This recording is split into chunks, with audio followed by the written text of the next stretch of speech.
Les faits divers. Les faits se sont passés à Gagnoa, où vit celui que nous allons appeler Nikez, 40 ans, père de 5 enfants. Nikez, selon nos sources, est employé dans un supermarché. Il a sûrement gagné la confiance de ses supérieurs, ce qui explique qu'il a été commis par son entreprise pour faire le versement de la somme de 13 millions de francs CFA à la banque. Mais, au lieu de prendre la direction de la banque, Nikez se dirige au quartier d'Iolabougou pour confier le sachet contenant les 13 millions à un imam. En agissant ainsi, Nikez avait sa petite idée derrière la tête, faire croire à ses employeurs qu'il a été victime d'un braquage et reprendre plus tard l'argent. Selon nos sources, après avoir donc confié cette somme à l'imam, Nikez fonce directement au commissariat de police du 1er arrondissement pour déclarer qu'il a été victime d'un braquage.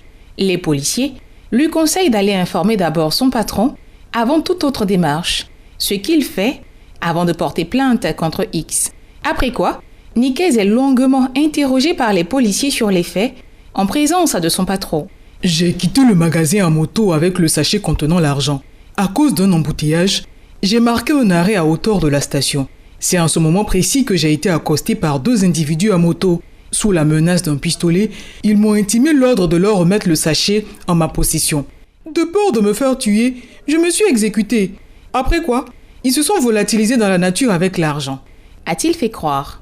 Les explications de Nikez sont loin de convaincre le préfet de police.